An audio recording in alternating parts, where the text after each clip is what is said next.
Welcome to our channel. Today we how to log into Buffer mobile app detailed guide step by step clearly. Open the Buffer mobile app on your device. If you don't have the app yet, download it from the App Store or Google Play Store. Once the app is open, you will see the login screen.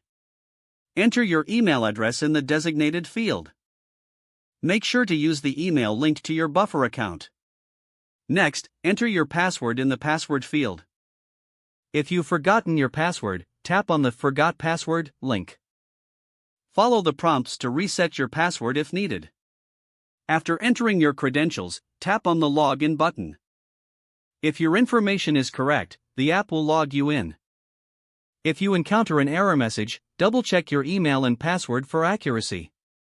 If you use social media accounts for logging in, look for the relevant buttons.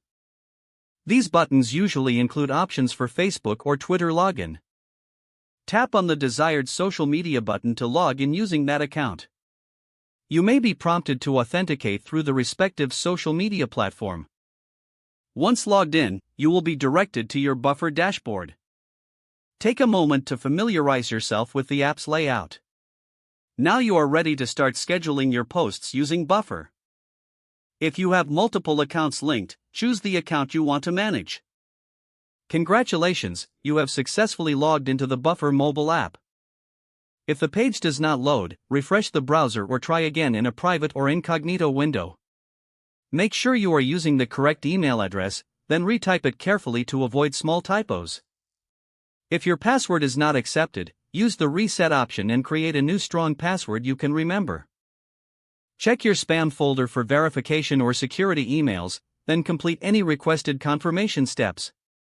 Enable two-factor authentication if available to improve account security and reduce unauthorized access risk.